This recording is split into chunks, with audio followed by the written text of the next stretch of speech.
এটা এই যে আমি কত বছরও কইছি না স্যার এটা আমি কইতে বুঝতে যাই একটু এটা অ্যানথ্রাকনোজ ওই অ্যানথ্রাকনোজ এটা ওষুধটা ওষুধ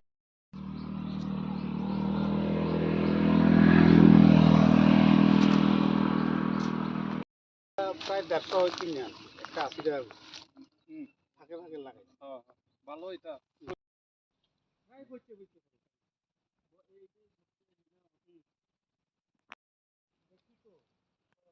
এখনো মার্কেট শুরু হইছে না শুরু হইছে তাহলে এটা এগ্রিকালচার হ্যাঁ ধন্যবাদ এই প্রিন্ট মিডিয়াকে।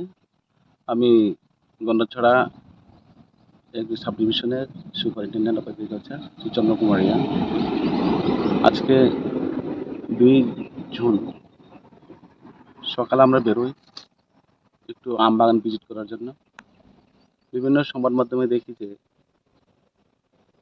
বাজারজাত যে আম এবার যে ফসল উৎপাদন হয়েছে এটা প্রকৃতভাবে তার মূল্য পাচ্ছেন না। তো সরেজমিনে দেখার জন্য আমি আজকে বেরোই সকাল থেকে। এখানে ঠাকুরাছড়া গড়িয়াপাড়া এক আম চাষি ভাইয়ের বাগানে। তো আজকে দেখতে অনেক জায়গাতেই গিয়েছিলাম আজকে। তো ওনার এখানে যতটুকু দেখলাম এবং ওনার সঙ্গে আমাদের কথা হয়েছে, অনেক আলাপ হয়েছে। এবারে যে বাজার কীভাবে ওনারা বিক্রি করবেন এবং পাইকারিরা এখনো আসেননি, ওরা আসবেন। আম এখনো ফুল সুইংভাবে এখনো হারভেস্টিং হয়নি এবং পাকেনি। আর আম নাকি আম পাকতে আরো 10 থেকে 15 দিন সময় লাগবে।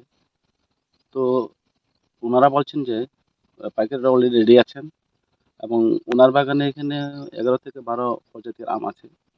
খুব মানে দেখে খুবই আনন্দ হলো ওনার সঙ্গে কথা বলে।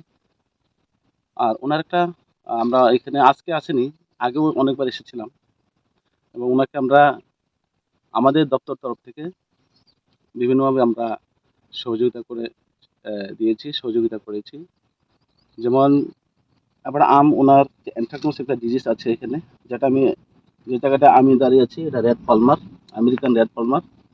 এখানে ওনার অনেকগুলি গাছে আম পচন ধরছে এবং পড়ে যাচ্ছে। তো অ্যানথ্রাকনোজ ওইটাকে কীভাবে কি মেডিসিন দিলে পড়ে গিয়ে কি ওষুধ দিলে পড়ে গিয়ে স্প্রে করলে পড়ে গিয়ে এটা রোধ করা যায়, এটা আমরা দিয়েছি, ওনাকে পরামর্শ দিয়েছি। আর ওদিকে আছে বানানা ম্যাঙ্গো এবং কিংচাকাপাট, এগুলো বিভিন্ন প্রজাতির আম আছে এখানে। তো আমরা চাইছি ওনার একটা ইয়ে ছিল, আমাদের দপ্তরের কাছে একটা দাবি ছিল।